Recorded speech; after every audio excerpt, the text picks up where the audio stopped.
नमस्कार मित्रों, कैसे हैं आप सभी। आशा करती हूँ आप सभी स्वस्थ होंगे और मस्त होंगे।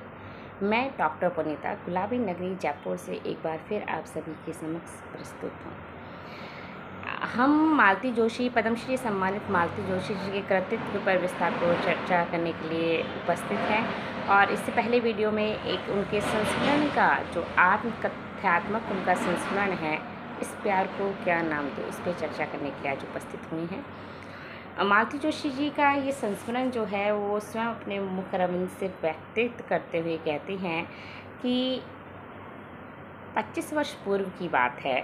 स्वामी सत्यमित्रानंद जी के यहाँ कोई कार्यक्रम था जबलपुर में, जिसे सुनने के लिए वह भी वहाँ पहुँची थी।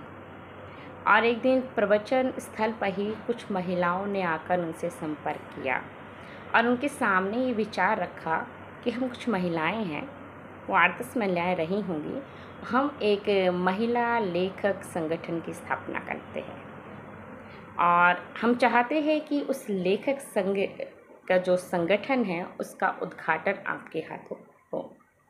मालती जोशी जी कहती है कि मना करने की कोई वजह थी ही नहीं, जो मैं अस्वीकार करती इस निमंत्रण को, और मैंने हामी भी भर दी।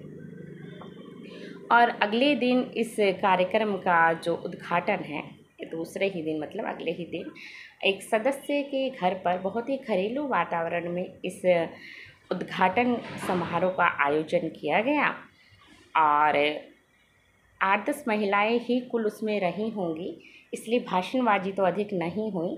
कुछ महिलाओं ने अपने स्वर में कविताओं का पाठ अवश्य किया था और उसके बाद जो है वो कहती है जीवन की आपाधापी में 25 वर्ष गुजरे, पुनः कभी उनसे कोई मिलना नहीं हुआ, कोई बात नहीं हुई।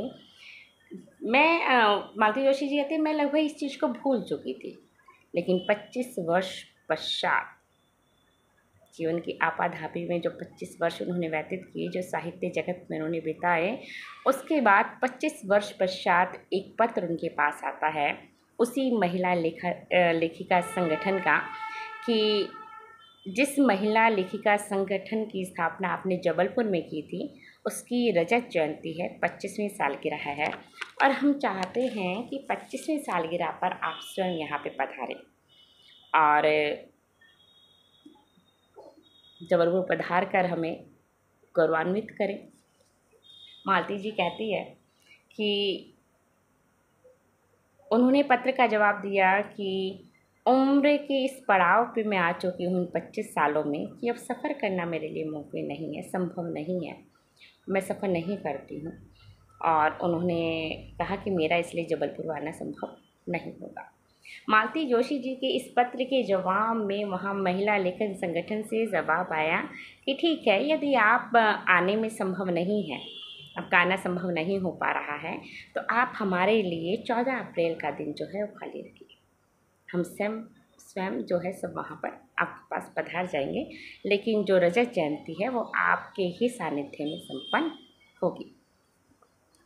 और मालती जोशी जी कहती है कि हैरानी इस बात की है कि वह 18 लोग होंगे, वह सुबह जनशताब्दी एक्सप्रेस से सभी आए और इस कार्यक्रम को उन्होंने बनाया और शाम की ही ट्रेन से वो 18 महिलाएं वापस जबलपुर चली गई।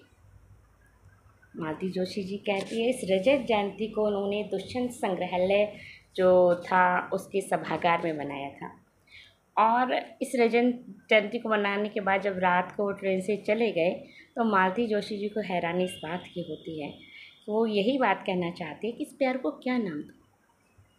साहित्य का ये कैसा प्रेम है जो 25 वर्षीय लंबे इंतज़ार के पश्चात वह सिर्फ उस रजत जयंती को उनके संग जिसने उद्घाटन किया था, पद्मश्री सम्मानित मालती जोशी जी ने, उनके पास आते हैं सुबह और शाम को ही ट्रेन से वापस जाते हैं वो 18 लोग।